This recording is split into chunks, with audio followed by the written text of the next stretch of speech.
Programmet er præsenteret i samarbejde med Elstrøm Sales og Ray Marine. Når der sejler Sjælland rundt, når folk har sejlet 2 timer, er der ofte en, der har mistet en mast. Det er altså fordi skipper han ikke har tjekket, at tingene er, som de skal være. Vi er taget på havet med det bedste, når det kommer til sejl, og i dette program kan du lære, hvordan du rigger dine sejl rigtigt.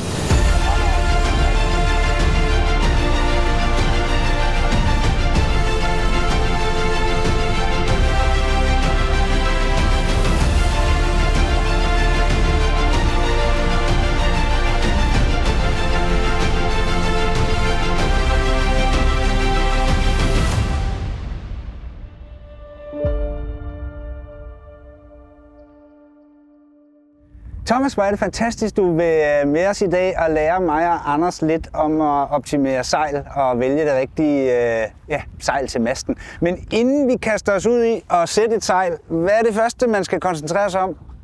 Det allerførste, vi skal gøre, det er at sørge for, at masten står lige på båden. Og det er sådan set uanset, hvad type båd vi er på. Altså lige? Ja, lige. Det kan lyde lidt ondt. Det gør den vel. Vi håber, at den skal stå meget lige. Okay. Og det gør vi ved, at vi tager et spilerfald eller et storsejlsfald og måler fra toppen af masten og ud i fribordet. Der vil vi gerne have, at vi har samme afstand. Okay. Og det bekræfter os i, at masten står lige. Og hvad sker der, hvis en mast ikke står helt lige? Jamen, det er jo basic for, at båden sejler ens på begge halser. Og begge halser vil sige på begge sider. Ja. Om vi er med vinden ind fra bagbord fra venstre, eller om vi er på styrbordhalse har vinden ind fra højre side. Der vil vi gerne som udgangspunkt, forventer vi, at båden sejler ens på begge halser. Okay. Så det vi gør, det er, at vi tager et fald, og i denne omgang er det et spilerfald. Det kommer i toppen af masten, og det er fedt at tage et fald, som kører frit. Okay. Som ikke er inde og karambolerer med andet isenkram. Ja, giver mening. Og det er for at måle nu, eller hvad? Det er for at måle nu. Okay. Et lille kontrolmål.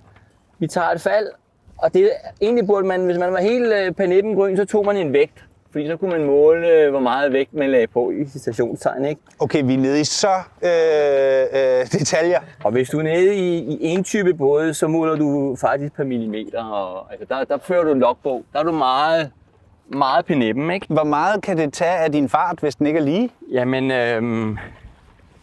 det er et irritationsmoment, og man vil bare sikre sig, at man er rigtigt sat op fra start af. Og der kan vi se, at jeg skal sådan lægge nogenlunde den samme vægt i. I træskolængder den samme vægt i. Så det tror vi på er rigtigt. Er det perfekt, det der? Det er perfekt.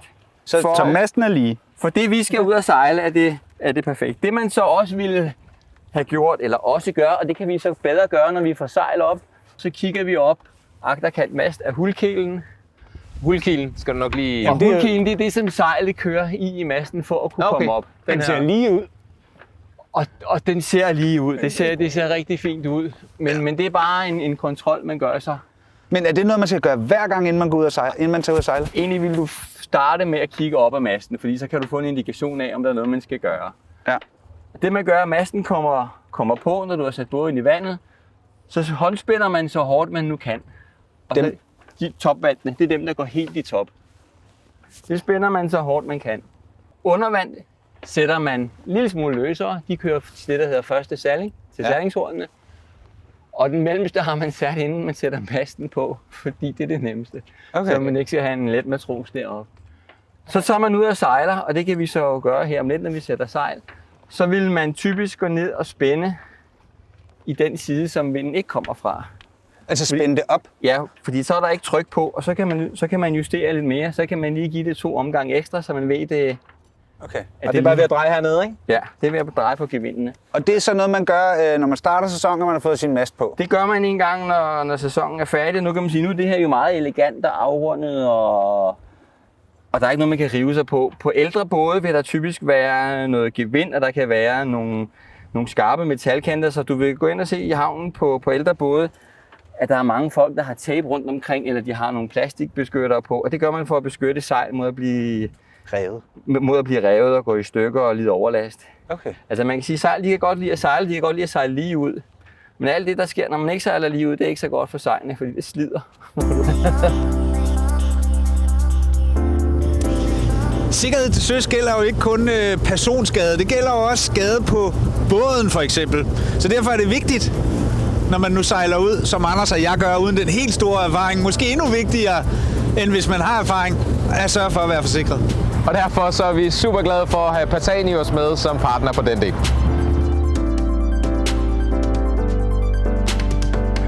Kan man sige, den her setup, vi har her, der har vi et sejl, der slutter her. Og det skåner sejlet perfekt. Der er også sejlpinde i, det stabiliserer sejlene. Hvad mener du med, at vi har et sejl, der slutter der? Hvad betyder det? Det i sejlerterminologi hedder det her en selvskydende fug, eller også på engelsk en self-tagging jib. Og det, den er selvskydende, det vil sige, at du kan gøre den betjeningsfrit. Du behøver ikke at have et skøde. På en båd af ældre dato. Ja, der skal jeg sidde og hive. Det kender du fra din egen 24-fods. Ja. Der skal der arbejdes lidt med sagerne, ikke? Jo. Her er vi over i en lidt mere leisure-variant, ikke? Hvor der ikke, og du kan se, moderne både vil gerne konstruere, så du har et glat og fladt dæk, og det ser flot ud og elegant, ikke? Mm. På gamle både, ældre både, der har du både en fokuskinne, som vil præcis sådan her skinne, men som vil løbe den anden vej. Ja. Og så har du en vogn, så du kan justere og trimme dit forsejl. Ja. Og du har ofte har du du har mange varianter, ikke? Men du vil typisk have en fokuskinne, som går foran topvand. På ældre både vil du så også have et topvand, der er herinde. Mm-hmm. Og så vil du have store sejl, der går forbi dit topvand, og så vil du have en ny skinne, der kommer på bagkant af topvand. Og du kan sige, for sejlmagerne er det rigtig godt i gamle dage, når folk havde store genhøj, fordi det slider hårdt på dem at gå ind og ramme topvanderne. I gamle dage kunne man godt prikke en genhøj igennem et sejlingshorn, hvis man ikke passede på, ikke? Og så bliver sejlmageren glad, for så skal han lave nyt sejl. Nej, egentlig bliver sejlmageren ikke så glad, fordi vi vil gerne have, at folk er glade for det, de har, og vi vil helst ikke se dem for tit. Så det er sådan lidt, det er jo en meget moderne båd, vi er på i dag. Ja. Og det er jo ikke alle, der er så godt stillet, så de har sådan noget fint isenkram. Nej, det er det bestemt. Men uanset både om det er Felix 24-fods eller den her, så tjekker man lige sin mast. Det er totalt basic, fordi du kan se, når der sejler Sjælland rundt, så er du næsten lige meget, hvad det er for et vejr. Hvad der altid, når du har sejlet, når folk har sejlet 2 timer, er der ofte en, der har mistet en mast. Ja, okay. Og så tænker folk, det må være farligt at sejle, og det ser jo vildt ud.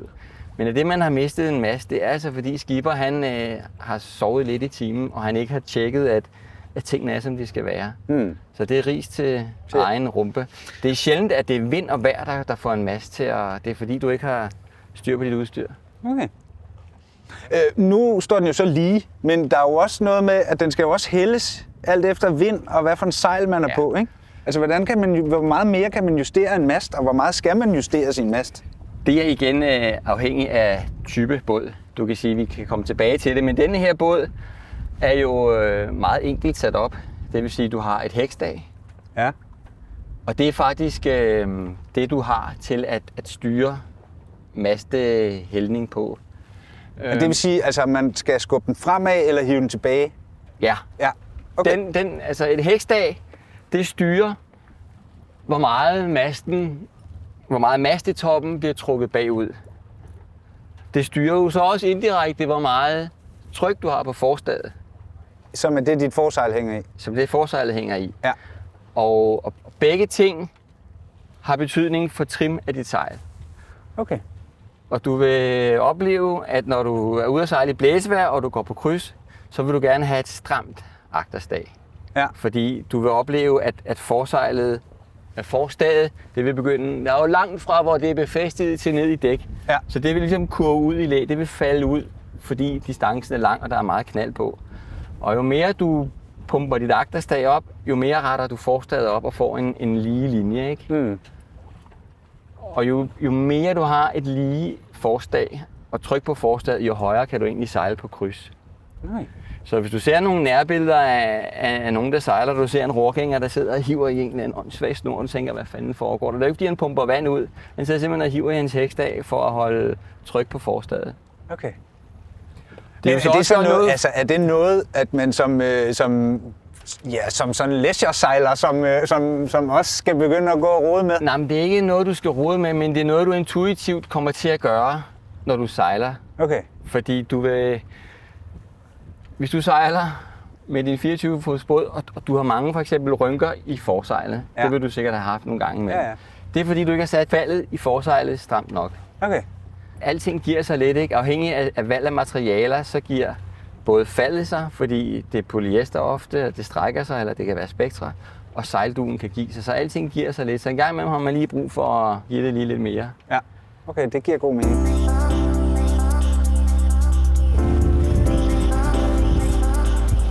Anders og jeg var ikke kommet ud og sejle og lave de her programmer uden en masse gode partnere og sponsorer.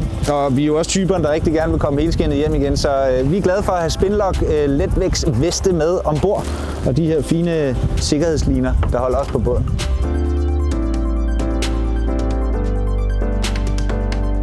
Den der, det hedder en kickingstrop. Og det er et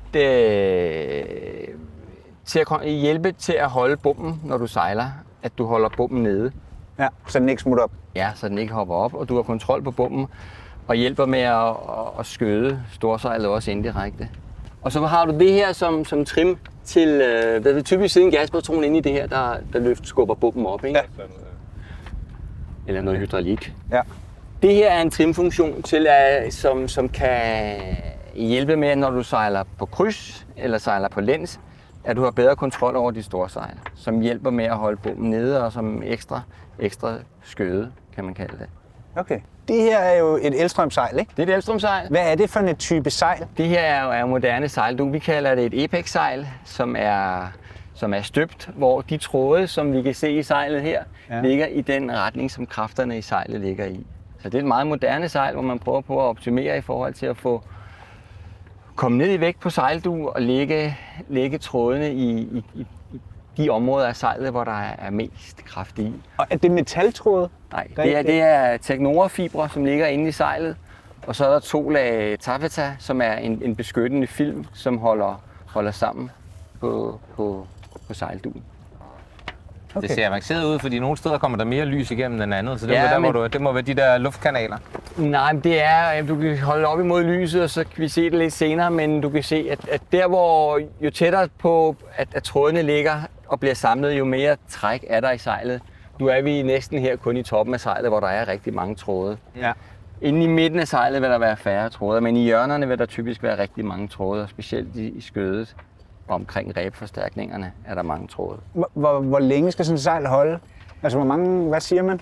Jamen jeg vil sige, sådan et sejl, afhængig af hvordan man passer på det, skal det holde og brug etc., så skal det holde en 6-7 år. Okay. Og du kan sige, det burde også kunne holde længere, men det kommer an på, altså er der noget sejl ikke kan lide, og det kan lyde åndssvagt, ikke, så er det sol og saltvand, ikke? Altså, det er skide godt, ikke? Men man skal...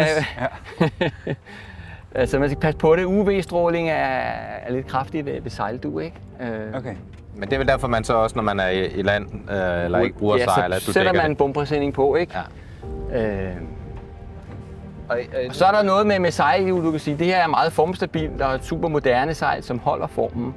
Så kan man få sejldue, hvor du kan sige, jamen sejlet vil holde. Der er nogen, der siger, jeg har haft sejl i 20 år, og det holder stadigvæk. Ja. Og det er også rigtigt. Sejlet er en helhed og holder fint i 20 år og går ikke i stykker, men sæsonen er måske ikke det sted, hvor det var nyt. Nej. Så vil sæsonen gå bagud i sejlet. Og så kan man sige, jamen gør det noget. Hvis man er lykkelig og har det godt, jamen så er det jo fint. Altså, ja, hvad sker der ved det, når man mister der sker ikke andet ved det, end at man ikke kan sejle så højt og måske ikke så hurtigt, og for nogle er det jo ligegyldigt. Altså, du kan sige, der er vi jo tilbage til det der med, at jeg tror, at vi vil jo gerne sælge sejl, men vi vil jo egentlig gerne have, at folk er glade for det, de har købt, ikke? Og nogle er jo lige så lykkelige i en 24-fodsbåd som i en 40-fodsbåd, ikke? Glæden ved at være på vandet er jo unik, så det er jo ikke både specifikt. Hvad koster sådan en sejl? Det koster som en lille mellemstørrelse bil. Altså, jeg tror, at det her sejl må du ikke hænge mig op på det, men jeg vil gætte på, det er måske omkring 70.000 kroner ekstra. Så siger du, det her sejl, er det ene? Det store sejl, det er. Det store sejlet, yes, ja. Okay. Og så er der forsejl, og så har du genar, og så er der en genak. Ja, det dyreste sejl, det er det her, ikke? Jo, det er det største sejl. Eller det er ikke det største, men det er nok det dyreste sejl, det vil jeg tænke. Ja.